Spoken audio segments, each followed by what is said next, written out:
Hello friends, இன்றைக்கி ஒரு ஹெல்த்தியான ஸ்வீட் ரெசிபி உளுந்தங்கஞ்சி எப்படி செய்கிறதுன்னு தான் பார்க்க போகிறோம். உளுந்தங்கஞ்சி போன்ஸ் எல்லாம் நல்லா ஸ்ட்ராங்காக இருக்கும்.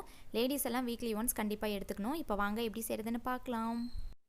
நான் இந்த டம்ளரில் அரை டம்ளர் வெள்ளை உளுந்து எடுத்து வானலில் நல்லா வறுத்துட்டு ஒரு டைம் தண்ணி ஊற்றி அலசிட்டு 1 மணி நேரம் தண்ணி ஊற்றி ஊற வச்சுருக்கேன். நல்லா ஊறிடுச்சு. இப்போ அதை மிக்ஸி ஜாரில் சேர்த்துக்கிறேன். தண்ணி ஊற்றாமல் 2 சுற்று விட்டுட்டு அதுக்கப்புறம் தண்ணி ஊற்றி நல்லா ஃபைன் பேஸ்ட்டாக அரைச்சி எடுத்துக்கலாம். நீங்கள் வெள்ளை உளுந்துக்கு பதிலாக கருப்பு உளுந்து கூட எடுத்துக்கலாம், அதுவும் நல்லது தான். இப்போது வெள்ளைப்பாகு காய்ச்சிக்கலாம். நான் அதே டம்ளரில் 1 டம்ளர் வெல்லம் எடுத்திருக்கேன். அரை டம்ளர் உளுந்துக்கு 1 டம்ளர் வெல்லம் எடுத்துக்கலாம். இப்போது அதே டம்ளரில் 1 டம்ளர் தண்ணி ஊற்றி 2 ஏலக்காய் தட்டி போட்டு இதை நல்லா ஒரு 5 நிமிஷம் கொதிக்க விட்டு ஃபில்ட்ரு பண்ணி வச்சுக்கலாம்.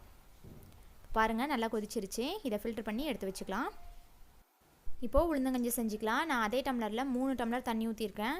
தண்ணி நல்லா கொதித்ததும் இப்போது நம்ம அரைச்சி வச்சுருந்த உளுந்து மாவு சேர்த்துக்கிறேன்.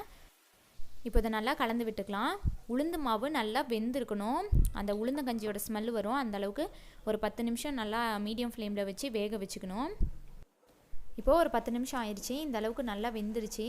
உளுந்து மாவு நல்லா பொங்கி வரும், கீழே அடி பிடிக்கும். அதனால் கை விடாமல் நல்லா கிண்டிக்கிட்டே இருக்கணும். இப்போது இது கூட நம்ம கரைச்சி வச்சுருந்த வெள்ளைப்பாகு சேர்த்துக்கலாம். 1 டம்ளர் வெள்ளைப்பாகு நான் சேர்த்துக்கிறேன். அரை டம்ளர் உளுந்துக்கு 1 டம்ளர் வெல்லம் கரெக்டாக இருக்கும். அதுக்கு மேலே சேர்த்தோம்னா ரொம்ப ஸ்வீட்டாக இருக்கும்.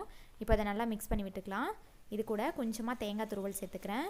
தேங்காய் துருவல் விட தேங்காய் குட்டி குட்டியாக ஸ்கொயராக கட் பண்ணி போட்டால் இன்னும் நல்லாயிருக்கும். இப்போ அதையும் சேர்த்துக்கலாம். கடிச்சு சாப்பிடும்போது நல்லாயிருக்கும். இப்போ அதை நல்லா மிக்ஸ் பண்ணி விட்டு இது கூட ஒரு 1/4 மூடி தேங்காய் பால் எடுத்து வச்சுருக்கேன். இப்போ அதை சேர்த்துக்கிறேன். தேங்காய் பால் சேர்த்துட்டு ஒரு 30 செகண்ட் இல்லைனா 1 மினிட் தான். அதுக்கப்புறம் ஸ்டவ் ஆஃப் பண்ணிடணும், இல்லைனா தேங்காய் பால் தெரிஞ்சு போயிடும். அவ்வளோதான் ஃப்ரெண்ட்ஸ், நம்மளோட ஹெல்த்தியான உளுந்தங்கஞ்சி ரெடி. நீங்களும் செஞ்சு பார்த்துட்டு ஃபீட்பேக் கமெண்ட்ஸில் சொல்லுங்கள். இந்த வீடியோ பிடிச்சிருந்துச்சின்னா லைக் பண்ணுங்கள், ஷேர் பண்ணுங்கள். கீர்த்தி சௌமிஸ் கிச்சனை சப்ஸ்கிரைப் பண்ணுங்கள். தேங்க்ஸ் ஃபார் வாட்சிங்.